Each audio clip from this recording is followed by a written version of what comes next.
In today's yeast experiment episode, we're comparing 3 types of active dry yeast. We have some name brand and store brand yeasts. All of these we're using the exact same weight, so exactly 7 grams. Each is being placed into their own bottle, and then we're adding the exact same amount of room temperature water to each. Now, we're not adding any food for the yeast itself. It's literally only yeast and water. And we're going to make sure that this is well mixed in each, and then we're going to test if the yeast actually activates with just yeast and water, hydrating it. And we test that by taking a balloon and placing that directly over the top of each of these bottles. And then we're going to do a time lapse just to show you.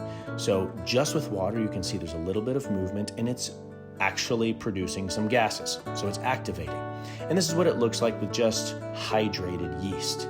Now, if we want to feed these yeasts, we then need to remove the balloons and add the exact same amount of flour and sugar to each. So going down the line, we're adding our flour and sugar, mixing it up well, placing the balloon over the top. And we do that with each of these types of yeast.